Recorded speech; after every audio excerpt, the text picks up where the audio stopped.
Hi students, in last video we learned about the DNA replication. Generally जो काही process आपण study केली DNA रिप्लिकेशनची, ओके, वन बाय वन आपण त्या स्टेप वाईज स्टडी केले की DNA रिप्लिकेट कसा होतो. कारण की आपण जो सेल डिव्हिजन स्टडी करतोय त्याच्यामध्ये DNA सिंथेसिस होतो हे आपण स्टडी केलेलं आहे. पण जनरली DNA सिंथेसिस म्हणजेच काय किंवा DNA रिप्लिकेशन किंवा DNA डुप्लिकेट्स म्हणजे काय त्याची डिटेलमध्ये one by one step wise आपण काय केलेले स्टडी केलेले. तर जनरली हा जो स्ट्रक्चर आहे DNAचा याच्यामध्ये आपण दोन फंक्शन्स बघितले होते, बरोबर आहे. DNAचे दोन इम्पॉर्टंट फंक्शन्स आपण स्टडी केले, ज्याच्यामध्ये आपण स्टडी केलेलं होतं की one is a autocatalytic. One function काय त्याचं ॲटोकॅटालिटिक आणि second one is a heterocatalytic. आता ॲटोकॅटालिटिक आणि हेट्रोकॅटालिटिक म्हणजे काय हे पण आपण स्टडी केलेलं आहे. ॲटोकॅटालिटिक म्हणजेच काय तर स्वतः DNA स्वतःचीच एक कॉपी बनवतो, म्हणजेच काय DNA पासून DNA फॉर्म होतो त्याला आपण काय म्हणतो autocatalytic. Formation of DNA to DNA. तर याच्यामध्ये जनरली DNA पासून DNA हा फॉर्म होतो थ्रू दी DNA रिप्लिकेशन. ती प्रोसेस आपण डिटेलमध्ये स्टडी केलेली आहे. त्याच्या स्टेप वाईज आपण ते जे काही DNA पासून डबल हेलिकल स्ट्रक्चरपासून DNA कसा फॉर्म होतो आणि याच्यामध्ये आपल्याला मेन जो कन्सेप्ट DNA रिप्लिकेशनची जी मेन प्रोसेस आपण स्टडी केली म्हणजे मोड ऑफ नेचर मोड जो आहे DNA रिप्लिकेशनचा टोटल 3 टाइप्समध्ये आपण पाहिलेला आहे. पण त्याच्यामध्ये जनरली यूकॅरियोटिक सेलमध्ये तर DNA हा जो आहे जो ज्यावेळेस रिप्लिकेट होतो तो semi conservative mode of replication through होतो हे आपण स्टडी केलेलं आहे. तर ॲटोकॅटालिटिक ज्याच्यामध्ये DNA पासून DNA फॉर्म होतो हा आपण स्टडी केलेला आहे थ्रू द DNA रिप्लिकेशन. तर आता आज आपण हेट्रोकॅटालिटिकबद्दल स्टडी करणार आहोत. हेट्रो मीन डिफरंट, ओके, कॅटालिस्ट मीन सिंथेसिस. तर जनरली हेट्रोकॅटालिटिक जो काही फंक्शन आहे याच्यामध्ये आपण सांगितलेलं आहे की DNA हा स्वतःपासून दुसरे अदर मॉलिक्युल्स फॉर्म करतो, ओके. तर याच्यामध्ये अदर प्रोडक्ट्स फॉर्म होतात जसे की DNA पासून RNA फॉर्म होतो, ओके. याला काय म्हटलं जातं transcription, okay. Generally RNA form होतो म्हणजेच mRNA फॉर्म होतो, ओके. टोटल किती RNA आहेत तीन टाइप्सचे RNA आहेत. त्याच्यामध्ये mRNA फॉर्मेशन DNA पासून mRNA फॉर्मेशन होतं मेसेंजर RNA, त्याला आपण काय म्हणतो transcription. Transcription process through DNA पासून RNA फॉर्म होतो. याच DNA थ्रू जो काही RNA फॉर्म झालेला आहे याच्या हेल्पनी फॉर्म होतो protein. Protein is a polypeptide chain, okay, it is a polypeptide. तर mRNAच्या हेल्पनी DNA पासून प्रोटीन फॉर्मेशन होतं, याला आपण काय म्हणतो ट्रान्सलेशन. याला आपण काय म्हणतो ट्रान्सलेशन. आणि ही जी प्रोसेस आहे टोटल याला काय म्हटलं जातं प्रोटीन सिंथेसिस. प्रोटीन सिंथेसिस म्हणजेच काय तर प्रोटीन फॉर्म करणे. तर प्रोटीनचं सिंथेसिस नेमकं कसं होतं तर सर्वात पहिल्यांदा DNA पासून mRNA फॉर्म होतो आणि mRNA पासून प्रोटीन फॉर्मेशन होतं, पॉलीपेप्टाइड चेन ही फॉर्म होते. जेव्हा प्रोटीन फॉर्म होतो तर याच्यामध्ये यालाच काय म्हटलं जातं प्रोटीन सिंथेसिस. तर हा जो हेट्रोकॅटालिटिक टाईप ऑफ फंक्शन दाखवतो DNAचा सेकंड फंक्शन जो आहे हेट्रोकॅटालिटिक, याच्यामध्ये जनरली आपण काय सांगितलं की DNA पासून जे काही अदर मॉलिक्युल्स फॉर्म होतात त्यांना आपण काय म्हणतो हेट्रोकॅटालिटिक फंक्शन ऑफ दी DNA. तर याच्यामध्ये आपण हा जो हेट्रोकॅटालिटिक आहे तो स्टडी करणार आहोत कारण की आपण ॲटोकॅटालिटिक अगोदरच्या व्हिडिओमध्ये स्टडी केलेला आहे. तर आता आपण हेट्रोकॅटालिटिक स्टडी करणार आहोत. तर जनरली याच्यामध्ये ही जी प्रोटीन सिंथेसिस आहे याच्यामध्ये पूर्ण कन्सेप्ट येऊन जाते हेट्रोकॅटालिटिक DNA फंक्शन. तर याच्यामध्ये आपण DNA पासून mRNA कसा फॉर्म होतो आणि mRNA पासून प्रोटीन सिंथेसिस कसं होतं हे आपण पाहणार आहोत. तर generally protein synthesis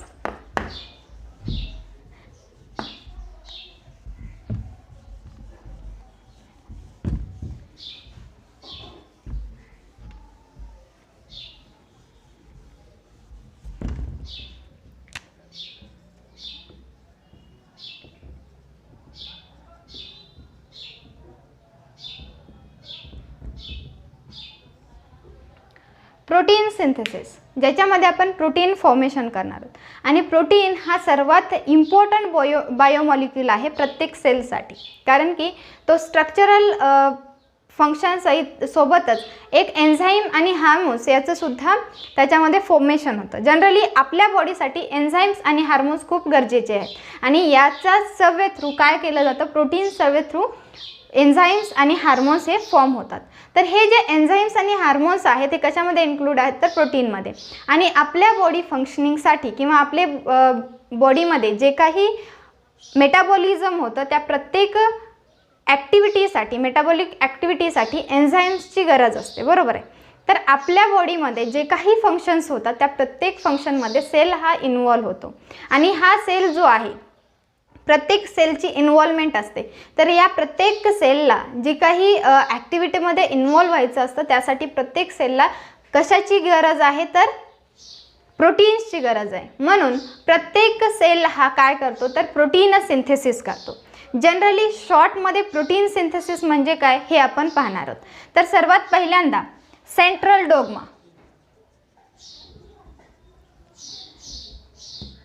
central dogma म्हणजे काय, ओके. तर सेंट्रल डोग्मा म्हणजे काय, तर डबल स्ट्रँडेड DNA पासून सिंगल स्ट्रँडेड mRNA फॉर्म होणे आणि या mRNA पासून पॉलीपेप्टाइड फॉर्म होणे म्हणजेच प्रोटीन फॉर्म होणे, याला आपण काय म्हणतो, सेंट्रल डोग्मा. DNA पासून mRNA फॉर्म होणे म्हणजेच काय, ट्रान्सक्रिप्शन.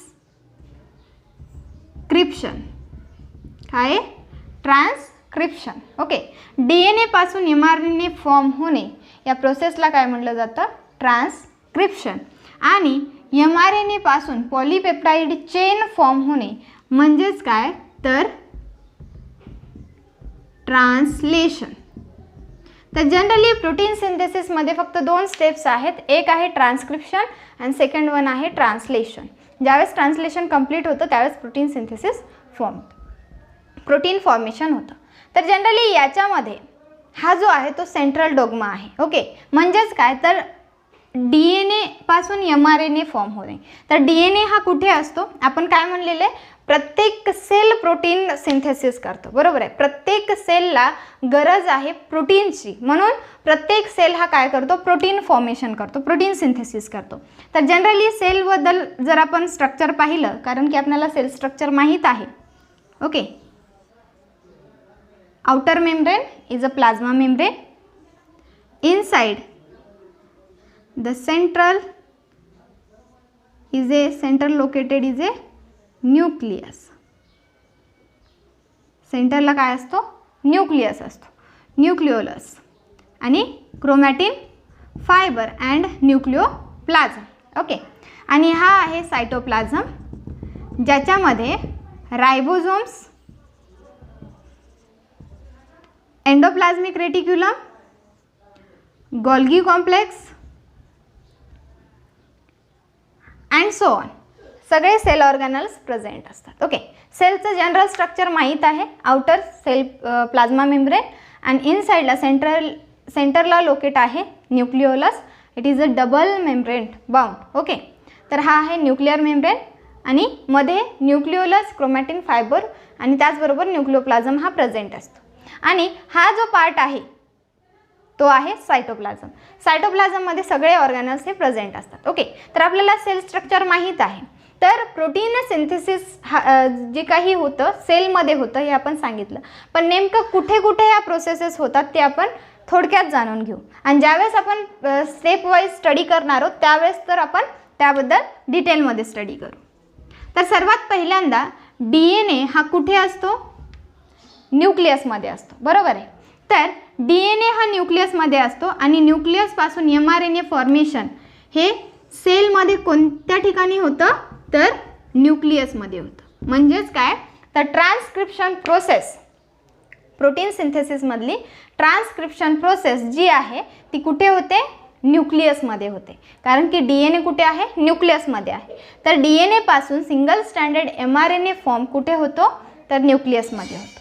त्याच्यानंतर mRNA पासून पॉलीपेप्टाइड म्हणजेच प्रोटीन सिंथेसिस जे आहे ज्यावेळेस mRNA फॉर्म होतो त्यावेळेस mRNA हा काय येतो, सायटोप्लाझममध्ये येतो आणि हा जो सायटोप्लाझममध्ये आलेला आहे मॅसेज घेऊन तो कुठे जातो, रायबोझोम्स पर्यंत जातो. ओके, रायबोझोम्स काय आहेत तर प्रोटीन फॅक्टरीज म्हणून आपण ओळखतो, बरोबर आहे. तर हे जे रायबोझोम्स आहेत हे कुठे आहेत, सायटोप्लाझममध्ये आहेत. म्हणजेच प्रोटीन सिंथेसिस कुठे होईल, सायटोप्लाझममध्ये. रायबोझोम्स काय आहेत, प्रोटीन फॅक्टरीज आहेत. तर जनरली DNA पासून mRNAचं फॉर्मेशन म्हणजेच ट्रान्सक्रिप्शन प्रोसेस ज्याला आपण म्हणतो ती कुठे होते, न्यूक्लियसमध्ये. आणि mRNA पासून पॉलीपेप्टाइड म्हणजेच प्रोटीन फॉर्मेशन जे होतं ते कुठं होतं, ज्याला आपण काय म्हणतो, ट्रान्सलेशन प्रोसेस म्हणतो. ही ट्रान्सलेशन प्रोसेस कुठे होते, सायटोप्लाझममध्ये होते. तर जनरल आपण सेंट्रल डोग्मा काय आहे हे पाहिलं. ओके, तर हा जो सेंट्रल डोग्मा आहे म्हणजेच काय तर DNA पासून mRNA फॉर्म होणे आणि mRNA पासून पॉलीपेप्टाइड स्ट्रक्चर फॉर्म होणे, तर याला आपण काय म्हणतो, सेंट्रल डोग्मा म्हणतो. And this central dogma is postulated bye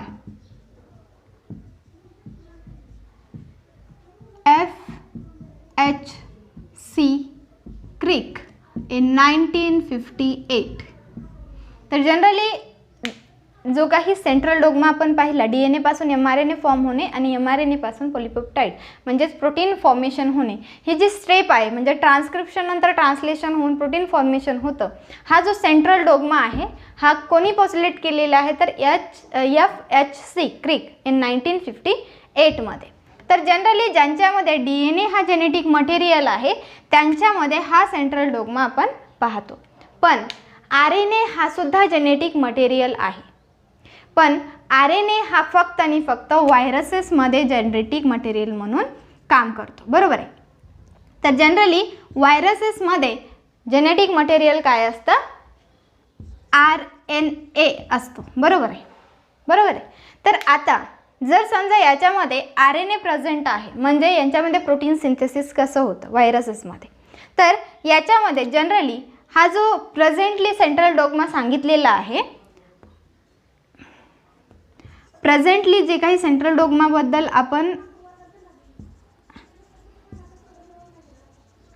आपण स्टडी केलेली आहे त्याच्यामध्ये जनरली तेमिन अँड बाल्टिमोर या दोन सायंटिस्टनी 1970 मध्ये एक सेंट्रल डोग्मा सांगितलेला आहे. आणि हा जो सेंट्रल डोग्मा आहे तो रिट्रोव्हायरसेसबद्दल सांगितलेला आहे. रिट्रोव्हायरसेस अगोदर आपण सेंट्रल डोग्मा जो प्रेझेंटली डिस्कवर झालेला आहे त्याबद्दल आपण माहिती घेऊ आणि त्याच्यानंतर रिट्रोव्हायरसेस काय असतात याबद्दल माहिती घेऊ. तर याच्यामध्ये जनरली आपण काय सांगितलं तर व्हायरसेसमध्ये काय जेनेटिक मटेरियल आहे तर RNA आहे. ओके, RNA आहे. पण आपला जो काही सेंट्रल डोग्मा आहे ज्याच्यामध्ये सांगितलेलं आहे की प्रोटीन सिंथेसिस कसं होतं तर DNA पासून mRNA फॉर्म होतो आणि mRNA पासून पॉलीपेप्टाइड चेन फॉर्म होते. तर यांच्यामध्ये काय होतं तर जनरली हा जो DNA आहे तो हा जो जेनेटिक मटेरियल आहे व्हायरसेसमधला हा सर्वात पहिल्यांदा काय फॉर्म करतो, DNA फॉर्म करतो. हा काय फॉर्म करतो, DNA फॉर्म करतो. म्हणजेच काय, reverse transcriptase, reverse transcription. Okay, DNA पासून mRNA फॉर्म होणे म्हणजे ट्रान्सक्रिप्शन. पण इथे काय होतंय, RNA पासून DNA फॉर्म होतोय. ओके, म्हणजे याला काय म्हणायचं, रिव्हर्स ट्रान्सक्रिप्शन.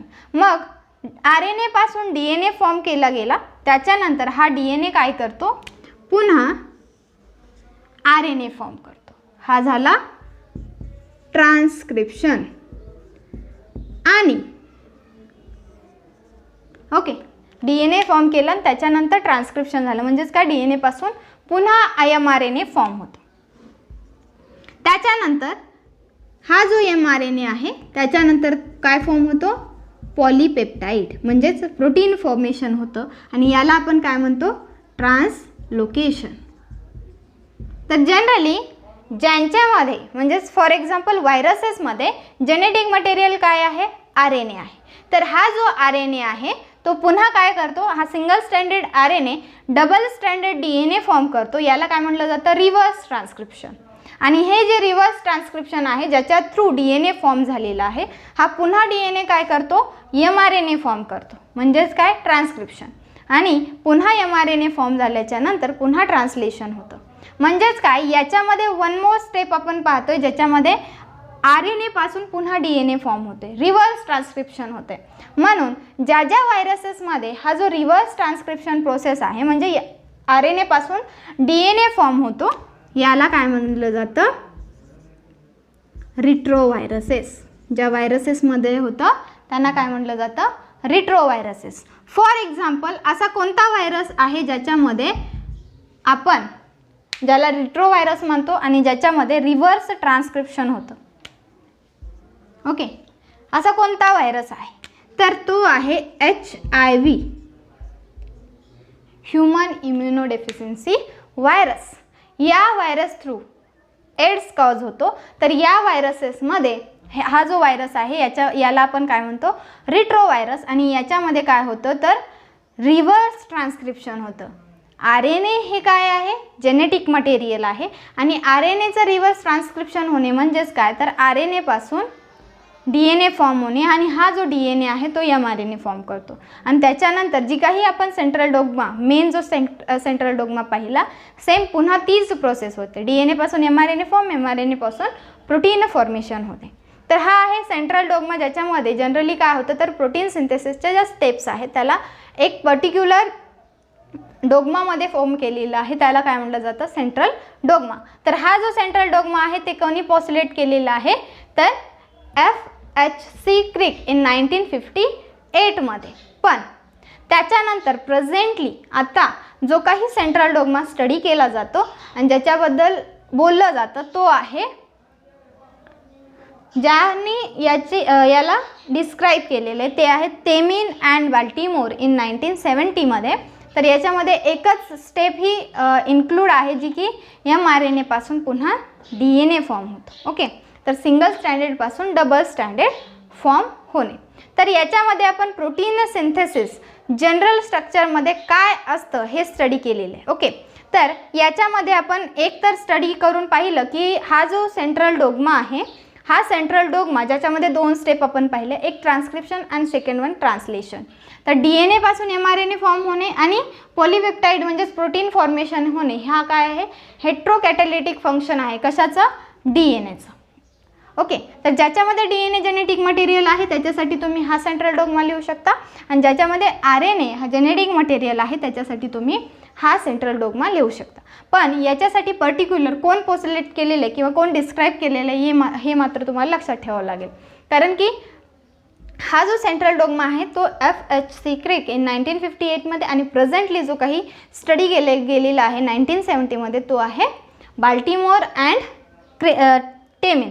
या दोघांनी काय केलेलं याला डिस्क्राईब केले. ओके, तर हा आहे सेंट्रल डोग्मा. आता ट्रान्सक्रिप्शन काय असतं, ट्रान्सलेशन काय असतं, तर आणि त्याच्यानंतर जो काही प्रोटीन सिंथेसिस आहे त्यामध्ये काय काय स्टेप्स असतात त्या आपण स्टडी करणार आहोत.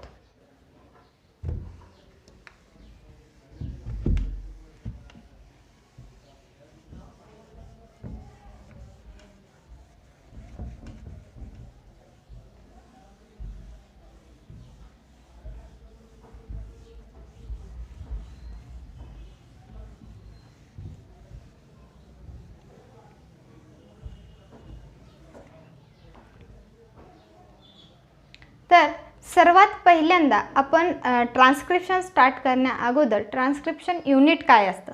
जनरली आपल्याला हे माहीत आहे की फर्स्ट स्टेप जी आहे ट्रान्सक्रिप्शन, याच्यामध्ये काय होतं तर DNA पासून mRNA फॉर्मेशन होतं. ओके, हे आपल्याला माहीत आहे. पण याच्यामध्ये ट्रान्सक्रिप्शन युनिट काय आहे ते आपण अगोदर स्टडी करू. तर सर्वात पहिल्यांदा जनरल स्ट्रक्चर दाखवते ज्याच्यामध्ये DNA पासून mRNA कसा फॉर्म होतो. तर याच्यामध्ये आपल्याला माहित आहे DS double standard DNA. Okay, general आपण जो काही स्ट्रक्चर पाहतो तो आहे डबल स्टँडर्ड DNA. तर हा जो डबल स्टँडर्ड DNA आहे याच्यामध्ये जर आपण स्ट्रक्चर पाहिलं तर 3' to 5' and 5' to 3', कारण की DNA जो आहे तो काय आहे, अँटी पॅरलल आहे. तर याच्यामध्ये आपण दोन्ही स्ट्रक्चर जो काही स्ट्रँड्स आहेत ते दोन्ही स्ट्रँड्स आपण काढलेले आहेत. जर समजा इथे ॲडेनाईन, गुवानाईन, थायमाइन, सायटोसाइन, ॲडेनाईन, गुवानाईन अँड थायमाइन. ओके, आपण जो काही 5' पाहिलेला आहे, एक स्ट्रँड आपल्याकडे आहे. जर याच्या स्ट्रँडचा आपण जर इकडल्या साईडला या स्ट्रँडवरती जर कोडिंग केली तर आपल्याला काय लक्षात येतं, तर जो काही DNA आहे त्याचे स्ट्रँड्स जर आपण पाहिले तर ते कॉम्प्लिमेंटरी स्ट्रँड्स आपण फॉर्म करू शकतो. म्हणजेच काय, adenine always pair with thymine, guanine always pair with cytosine, thymine always pair with adenine, cytosine always pair with guanine, adenine always pair with thymine, adenine always pair with thymine, guanine always pair with cytosine, thymine always pair with adenine. Okay, complementary strand आपल्याकडे आहे. तर आपण काय सांगितलं की double stranded DNA पासून single stranded mRNA form होतो. तर याच्यामध्ये जर आपण स्टडी केलं तर हा जो स्ट्रँड आहे याच्यामध्ये आपण एक mRNA फॉर्म करतोय. ओके, हे DNA ची स्ट्रँड आहे आणि हा पण स्ट्रँड DNAचा आहे आणि आपण काय फॉर्म करतो, इथे mRNA फॉर्म करतोय. बरोबर आहे. तर ज्यावेळेस mRNA फॉर्म करतो त्यावेळेस जर समजा कधीही ज्यावेळेस mRNA फॉर्मेशन होतं त्यावेळेस तो 5' to 3' डायरेक्शनमध्ये तो सिंथेसाइज होतो. तर जर mRNAचं फॉर्मेशन होताना 5' to 3' डायरेक्शन आपल्याला माहीत आहे, म्हणजेच काय, आपल्याला हे माहीत असणं गरजेचं आहे की ज्या स्ट्रँड्सपासून तो फॉर्म होणार आहे तो टेम्पलेट स्ट्रँड कोणता असेल. तर आपल्याला जो काही स्ट्रँड हवा आहे त्याची पोलॅरिटी काय असली पाहिजे, 3' to 5'. Okay, 3' to 5'. जर मेन स्ट्रँड जर आपण पाहिला ज्याच्यावरती आपल्याला काय करायचं आहे, mRNA सिंथेसिस करायचं आहे. बरोबर आहे. तर याच्यामध्ये दोन स्ट्रँड्स आपल्याला माहीत आहेत. या स्ट्रँडची पोलॅरिटी काय आहे, 3' to 5' आणि या स्ट्रँडची पोलॅरिटी काय आहे, 5' to 3'. बरोबर आहे. पण ज्यावेळेस आपल्याला mRNA फॉर्म करायचं त्यावेळेस तो कोणत्या डायरेक्शननी होतो, 5' to 3'.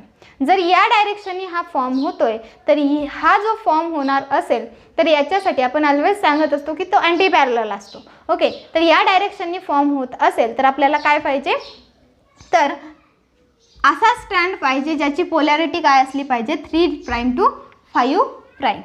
तर जर समजा याच्यावरती आपण जर mRNA सिंथेसिस करायचं सांगितलं तर याची पोलॅरिटी काय आहे, 5' to 3'. मग याच्यामध्ये काय फॉर्मेशन होईल, 3' to 5'. ओके, आपल्याला 5' to 3' डायरेक्शनमध्ये होणारी पाहिजे. म्हणजेच काय, तर हा जो स्टँड आहे 3' to 5', it is a accurate polarity for the formation of mRNA. तर आपल्याला या पोलॅरिटीचा स्टँड पाहिजे ज्याच्यावरती mRNA आपण काय करू शकतो, फॉर्म करू शकतो. तर ऑलवेज या डायरेक्शननी होतो हे लक्षात ठेवा, ज्याच्यामुळे तुम्हाला कोणती पोलॅरिटी पाहिजे स्टँडची, 3' to 5'. तर हा आहे 3' to 5'. तर याच्यावरती mRNA फॉर्मेशन होत असेल तर आपल्याला माहीत पाहिजे की याच्यावर जे काही तुम्ही कॉम्प्लिमेंटरी बेस पेअर्स अटॅच करणार असाल तर याच्यामध्ये काय लक्षात येईल, thymine always pair with adenine. Okay, cytosine always pair with guanine, adenine always pair with thymine. No, thymine इथे येणार नाही. तर थायमाइन कुठे येईल, फक्त DNA मध्ये. आपण काय फॉर्म करतोय, RNA. आणि RNA फॉर्म करत असताना तुम्हाला सांगितलेले थायमाइन रिप्लेस्ड बाय युरॅसिल. mRNA मध्ये काय होतं, थायमाइनच्या जागी युरॅसिल असतो. तर इथे काय, adenine always pair with uracil, guanine always pair with cytosine, thymine always pair with adenine, thymine always pair with adenine, cytosine always pair with guanine, adenine always pair with uracil. Okay. ज्यावेळेस तुम्ही RNA synthesis करत असाल त्यावेळेस मात्र एक जी concept आहे जी की T जो आहे थायमाइन हा रिप्लेस कशाने होतो, युरॅसिलने रिप्लेस होतो. ओके. तर हा जो स्ट्रँड आहे जो की फॉर्म झालेला आहे सिंगल स्ट्रँडेड mRNA आपण फॉर्म केलेला आहे. तर याच्यामध्ये हा जो स्ट्रँड होता तो कोणता होता, टेम्पलेट स्ट्रँड, ज्याच्यावरून आपण काय केलेले जे काही mRNAसाठी लागणारे बेस पेअर्स आहेत त्याची कॉम्प्लिमेंटरी स्ट्रँड सिंथेसाइज केलेली आहे जी की mRNA आहे. ओके. पण पर्टिक्युलर मेन कोणता जो काही DNAचा स्टँड होता तो कोणता होता तर 5' to 3'. आणि ज्याच्या लगत जर आपण त्यांचं कंपॅरिझन केलं तर आपल्याला पर्टिक्युलर लक्षात येईल ॲडेनाइन गोवानाइन थायमाइनच्या जागी युरॅसिल. ओके. म्हणजेच काय तर पर्टिक्युलर जी स्ट्रँड फॉर्म झालेली आहे RNAची ज्याच्यानुसार आपण जर स्टडी केलं तर ही कोणती स्टँड होईल, कोडिंग स्टँड. कोणती आहे, कोडिंग स्टँड. ओके. तर जनरल जे स्ट्रक्चर आहे ट्रान्सक्रिप्शनचं म्हणजे DNA पासून RNA कसा फॉर्म होतो. ओके. तर आपण हे जे पर्टिक्युलर स्ट्रक्चर पाहिलं ज्याच्यामध्ये DNA पासून काय होतं, mRNA फॉर्म होतो. तर ज्यावेळेस mRNA फॉर्म होतो हा पर्टिक्युलर mRNA नसून तो hnRNA असतो, heteronuclear RNA.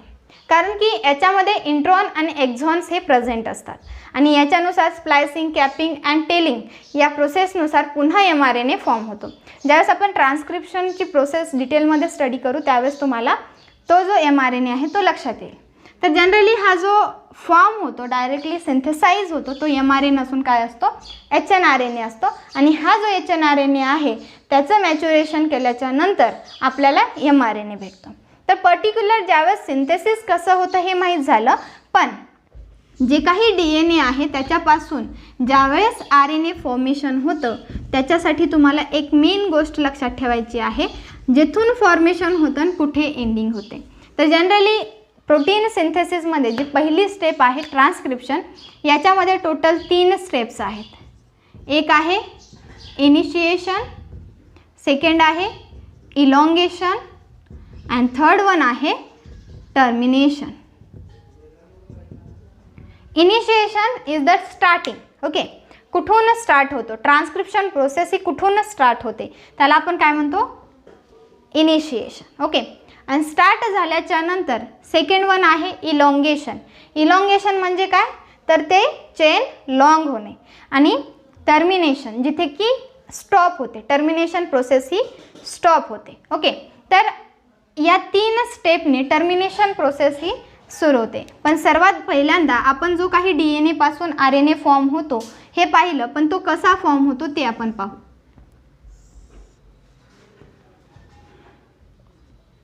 Okay. 3' to 5' and 5' to 3'. तर आत्ता आपण जो स्टडी करत आहोत तो पॉईंट आहे ट्रान्सक्रिप्शन युनिट. म्हणजे जनरल स्ट्रक्चर जेव्हा आपल्याला माहीत होईल, ओके, ट्रान्सक्रिप्शनचं युनिट काय आहे त्याच्यानंतर ट्रान्सक्रिप्शन कसं होतं हे लक्षात येईल. तर आपण जो काही पार्ट आपण स्टडी केलेला आहे याच्यामध्ये 3' to 5' आणि 5' to 3' हे काय आहेत, DNAचे स्ट्रँड्स आहेत. आणि हे DNAचे स्ट्रँड्स कसे आहेत तर अँटी पॅरलल आहेत, पोलॅरिटीसुद्धा डिफरंट आहे. तर याच्यामध्ये जो काही फर्स्ट आपण स्टडी केला याच्यामध्ये पोलॅरिटी आपण सांगितलेली होती. DNAच्या स्ट्रँडची पोलॅरिटी कोणती पाहिजे, 3' to 5'. आणि ज्या स्ट्रँडची पोलॅरिटी ही 3' to 5' आहे त्याला आपण काय म्हणतो, टेम्पलेट स्ट्रँड. आपण काय म्हणतो, टेम्पलेट स्ट्रँड. ओके. त्याच्यानंतर ज्याच्या अपोजिट साईडची कोडिंग फॉर्मेशन होणारा जो पार्ट आहे किंवा जो स्ट्रँड आहे त्याला आपण काय म्हणतो, कोडिंग स्ट्रँड. काय म्हणतो, कोडिंग स्ट्रँड. ओके. तर ह्या जो स्ट्रँड आहे याच्यामध्ये टोटल आपण 3 सब युनिट्स पाहणार आहोत, युनिट्स. तर याच्यामध्ये फर्स्ट जो आहे, फर्स्ट पार्ट जो की 3' ला अटॅच असतो तो जो पार्ट आहे त्याला काय म्हणलं जातं, प्रमोटर.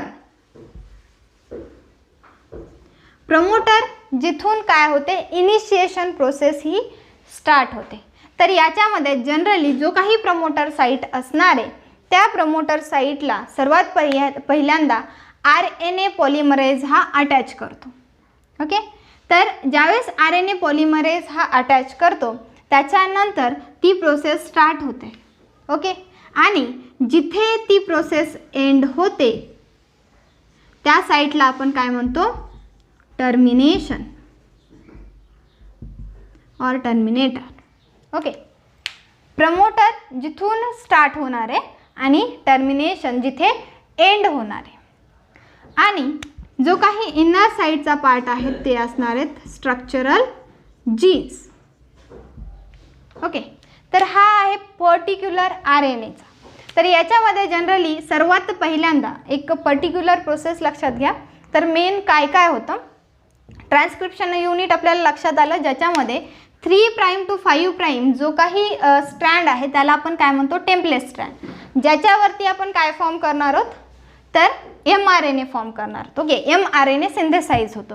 ज्यावेळेस mRNA सिंथेसाइज होतो त्या स्ट्रँड्सची जी काही कोडिंग असते किंवा जे काही बेस पेअर्स अटॅच झालेले आहेत ते करेक्ट आहेत का नाही, किंवा कंपॅरिझन करण्यासाठी आपण त्याची पर्टिक्युलर स्टडी करण्यासाठी तो करेक्ट आहे की नाही हे स्टडी करण्यासाठी आपण काय पाहतो, तर DNAचा जो काही अँटीपॅरलर स्टँड आहे त्याच्यावर असणारे बेस पेअर्स आणि त्याची मॅचिंग बघतो.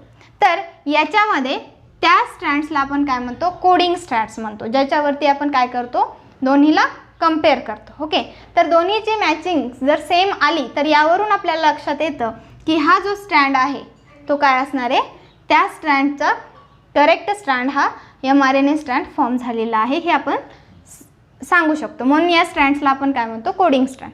पण ज्यावेळेस ट्रान्सक्रिप्शन प्रोसेस स्टार्ट होते त्याच्यामध्ये सर्वात पहिल्यांदा जो काही प्रमोटर साईट आहे, इनिशिएशन प्रोसेसमध्ये काय होतं, तर इनिशिएशन इज अ स्टार्टिंग.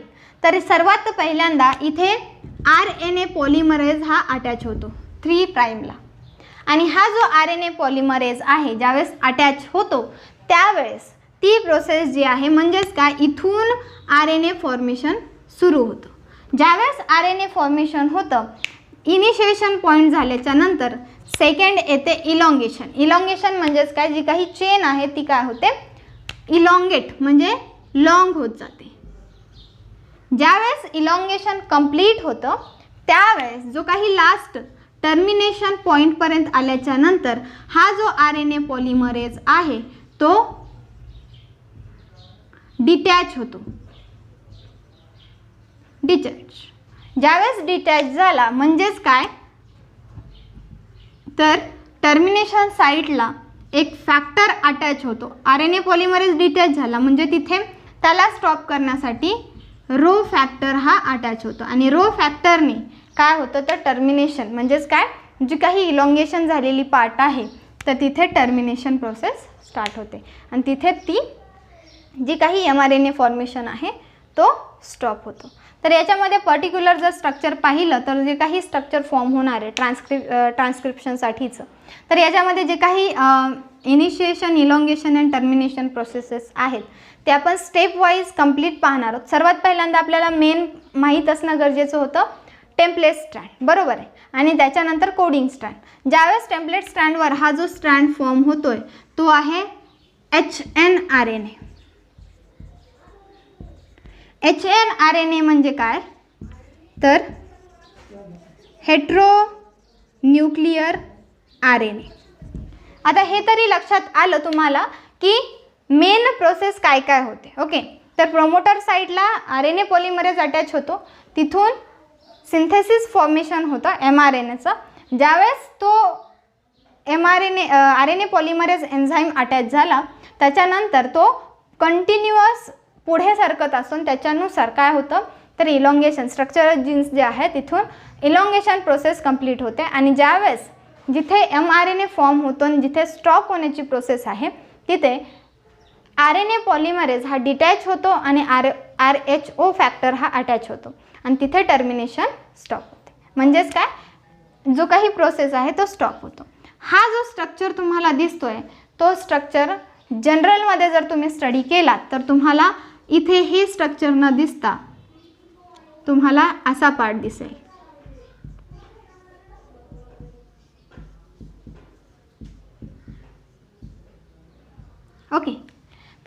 याच्यामध्ये जनरली हा काय आहे तर HNRNA आहे.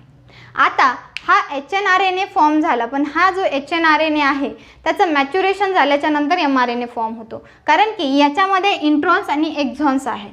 इंट्रॉन्स म्हणजे काय, एक्झॉन्स म्हणजे काय, तर एक कोडेड पार्ट आणि एक नॉन कोडेड पार्ट, जो की एक एक्सप्रेस करतो आणि एक एक्सप्रेस करत नाही. तर त्याला मॅच्युअर करण्यासाठी इंट्रॉन्स हे काढून टाकले जातात आणि एक्झॉन्स हे ठेवले जातात. Introns they are not expressed. Okay, generally जे काही कोड्स आहेत ते एक्सप्रेस होत नाही, त्याला आपण इंट्रॉन्स म्हणतो. एक्झॉन जे की एक्सप्रेसिव्ह कोड्स आहेत. ओके, तर जनरली फॉर एक्झाम्पल हा जो मी इथे स्ट्रक्चर काढते.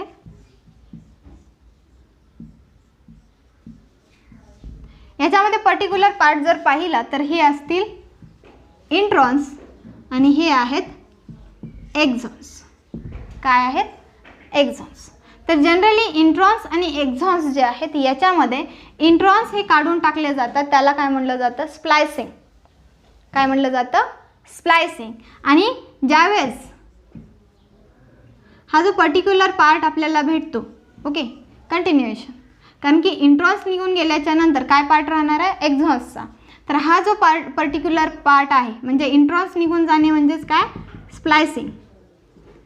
ओके, आणि त्याच्यानंतर हा जो पार्ट आहे याच्यामध्ये सुद्धा हा पर्टिक्युलरली खूपच एक पर्टिक्युलर स्टेबल स्ट्रँड फॉर्म झालेली नाही आहे. ओके, स्टेबल नाही आहे ती. तर याला स्टेबल करण्यासाठी जनरली याच्यामध्ये पुन्हा प्रोसेसेस होतात. एक कॅपिंग प्रोसेस आणि त्याच्यानंतर टेलिंग प्रोसेस. कॅपिंग प्रोसेस म्हणजे काय, जो काही 5' आहे, ओके, 5' to 3', जो काही आपल्याला हा स्ट्रक्चर माहीत झाला, बरोबर आहे. तर आता मी हा जो HNRNA आहे याच्यासाठी पर्टिक्युलर पार्ट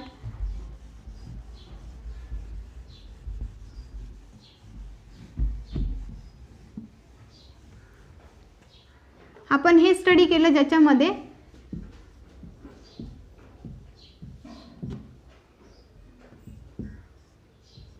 हा जो आहे तो HNRNA आपल्याला भेटला, बरोबर आहे. मी डिटेलमध्ये हे पुढच्या व्हिडिओमध्ये सांगणारच आहे, कारण की कंटिन्युएशनसाठी आपल्याला पुढचे 3 लेक्चर्स हे कंटिन्यू ट्रान्सक्रिप्शन, ट्रान्सलेशन आणि जेनेटिक कोड याच्यासाठी तुम्हाला लक्षात येतील. जनरली हा शॉर्टमध्ये मी तुम्हाला सांगते की प्रोटीन सिंथेसिस नेमकं कसं असतं. तर सर्वात पहिल्यांदा आपण ट्रान्सक्रिप्शनमध्ये mRNA जे काही फॉर्मेशन आहे याची स्टेप पाहतोय, ज्याच्यामध्ये HNRNA फॉर्म झाला, बरोबर आहे. हा जो HNRNA आहे याच्यामध्ये इंट्रॉन्स हे आहेत इंट्रॉन्स नॉट एक्सप्रेसिव्ह आणि हे आहेत एक्झॉन्स जे की एक्सप्रेसिव्ह आहेत. ओके, तर जनरली काय केलं जातं, इंट्रॉन्स हे काय केले जातात, रिमूव्ह केले जातात. ओके, इंट्रॉन्स रिमूव्ह केले जातात. जी काही इंट्रॉन्स रिमूव्ह करण्याची प्रोसेस आहे त्याला काय म्हणलं जातं, स्प्लायसिंग. ओके, ज्यावेळेस स्प्लायसिंग होते त्यावेळेस आपल्याला काय भेटतो, फक्त एक्झॉन्स भेटतात. आता हे जे एक्झॉन्स आहेत ते स्टेबल नाही आहेत, बरोबर आहे. तर स्टेबल करण्यासाठी 2 प्रोसेसेस केले जातात. हा आहे 5', हा आहे 3', बरोबर आहे. तर जो काही 5' आहे इथे होते कॅपिंग. कॅपिंग म्हणजे काय, तर एक कॅप लाईक स्ट्रक्चर तिथे अटॅच केलं जातं, ते आहे मिथिलेटेड गुआनाइन ट्रायफॉस्फेट. याची कॅपिंग केली जाते. म्हणजेच काय, 5' जो आहे तो आपल्याला कसा दिसेल, ज्याच्यासाठी आपण स्टेबल करतोय त्याला, तर तो इथे जो पार्ट आहे तिथे अटॅच केलं जातं एक कॅपिंग स्ट्रक्चर जो की GA. Okay, triphosphate. ओके, तर हा आहे गुआनाइन. ओके, मिथिलेटेड गुआनाइन ट्रायफॉस्फेट इथे अटॅच केला जातो. आणि हा जेव्हा अटॅच केला जातो 5'ला, हा जो पार्ट आहे तो स्टेबल झाला. पण लास्ट जो पार्ट आहे, एंडिंग पार्ट, जिथे की 3' अटॅच आहे, तिथे मात्र काय केलं जातं, तर टेलिंग केली जाते. तर टेलिंग काय असते, तर टेलिंग प्रोसेस म्हणजेच काय, तर जो काही लास्ट 1 पार्ट आहे इथे ॲडेनाइन अडिनायलेशन प्रोसेस होते. म्हणजे काय, ॲडेनाइनचे एक पर्टिक्युलर ॲडिनायलेशन जो काही आहे तो पर्टिक्युलर ॲडेनाइनची काय होते, लॉंगेस्ट चेन फॉर्म केली जाते. ओके, म्हणून त्याला काय म्हणलं जातं, टेलिंग. हा झाला ज्यावेळेस मिथिलेटेड गुआनाइन 5 प्राईमला अटॅच आहे आणि 3 प्राईमला पॉली ॲडेनायलेशन होतं, त्यावेळेस हा जो फॉर्म झालेला आहे तो आहे mRNA. हा काय आहे? mRNA. आता ही जी प्रोसेस आहे ती सेलमध्ये कुठे झाली? न्यूक्लियसमध्ये. कुठे झाली? न्यूक्लियसमध्ये. आणि आपल्याला माहीत आहे न्यूक्लियसला काय असतात? न्यूक्लिअर पोर असतात. तर याच्यामधून हा जो mRNA आहे तो बाहेर येतो आणि रायबोझोम्सपर्यंत जाऊन जे काही प्रोटीन फॉर्मेशन होतं त्याला ट्रान्सलेशन प्रोसेस म्हणतात. ही जी ट्रान्सलेशन प्रोसेस आहे ती सुद्धा आपण डिटेलमध्ये पाहणार आहोत. तर जनरली आपण आजच्या व्हिडिओमध्ये जो काही DNAच्या 2 स्टेप्स होत्या, ओके, DNAचे 2 मेन फंक्शन्स होते, एक autocatalytic and second one is heterocatalytic. Okay. तर ॲटोकॅटॅलिटिक ज्याच्यामध्ये DNA पासून DNA फॉर्म होतो, DNA रिप्लिकेशनबद्दल स्टडी केली. आणि हेट्रोकॅटॅलिटिकबद्दल आज मी तुम्हाला सांगितलं की हेट्रोकॅटॅलिटिक म्हणजेच काय. तर याच्यामध्ये आपण ट्रान्स्क्रिप्शन हा फॉर द एक्झाम्पल म्हणून तुम्हाला हेट्रोकॅटॅलिटिक म्हणजे काय ते सांगितलं. तर ज्याच्यामध्ये ट्रान्स्क्रिप्शन आपण कशाला म्हणतो? तर DNA पासून mRNA फॉर्म होते. तर याच्यामध्ये mRNA कसा फॉर्म होतो हे मी दाखवून दिलं. हा आहे हेट्रोकॅटॅलिटिक फंक्शनिंग ऑफ दी DNA. तर जनरली हे कशामध्ये होतं हे तुम्हाला कन्फ्यूज होऊ नये यासाठी मी तुम्हाला हा पॉईंट सांगितला जो की आहे प्रोटीन सिंथेसिस. आणि हा आपण ट्रान्स्क्रिप्शन, जेनेटिक कोड्स कोणते कोणते आहेत आणि ट्रान्सलेशन हे प्रोसेस वाईज 1 बाय 1 आपण स्टडी करणार आहोत. म्हणजेच काय, जे काही पुढच्या वीकमध्ये 3 लेक्चर्स आपल्याला कंटिन्यू येतील त्या 3 लेक्चर्समध्ये तुम्हाला प्रोटीन सिंथेसिस कसं होतं हे तुम्हाला पर्टिक्युलर समजून जाईल. कारण की आता जो काही व्हिडिओ आहे हा जर तुम्ही व्हिडिओ पाहिलात आणि पुढची जी काही स्टेप्स आहेत ते तुम्हाला मिसअंडरस्टँड होऊ शकते. याच्यासाठी जनरल जे स्ट्रक्चर आहे प्रोटीन सिंथेसिसचं फक्त 1 व्ह्यूज तुम्ही तुमच्या माइंडमध्ये किंवा इमॅजिन करून ठेवा की प्रोटीन सिंथेसिस नेमकं काय असतं. तर याच्यामध्ये मेन जो आहे प्रोटीन सिंथेसिस जो की DNA पासून RNA आणि RNA पासून पॉलीपेप्टाइड म्हणजेच प्रोटीन फॉर्मेशन होतं त्याला आपण काय म्हणतो? प्रोटीन सिंथेसिस म्हणतो. तर DNA पासून RNA फॉर्मेशन होणे, mRNA फॉर्मेशन ज्याला आपण ट्रान्स्क्रिप्शन म्हणतो, आणि RNA पासून प्रोटीन फॉर्मेशन होणे त्याला आपण ट्रान्सलेशन म्हणतो. हा आहे सेंट्रल डोग्मा. ओके. तर आजच्या व्हिडिओमध्ये आपण हेट्रोकॅटॅलिटिक फंक्शनिंग ऑफ द DNA याबद्दल स्टडी केली आणि त्याचबरोबर जनरल सेंट्रल डोग्मा कशाला म्हणतात हे आपण स्टडी केलं आणि त्याच्यासोबतच ट्रान्स्क्रिप्शनल युनिट काय आहे ते सुद्धा स्टडी केलं. आता ही जी ट्रान्स्क्रिप्शन प्रोसेस आहे ज्याच्यामध्ये मी शॉर्टमध्ये तुम्हाला सांगितलेलं आहे जी काही स्प्लायसिंग त्याच्यानंतर कॅपिंग आणि टेलिंग प्रोसेस होते तेव्हा mRNA फॉर्म होतो. हे कशासाठी? तर हेट्रोकॅटॅलिटिक फंक्शनिंगचा एक एक्झाम्पल म्हणून तुम्हाला सांगितलेले.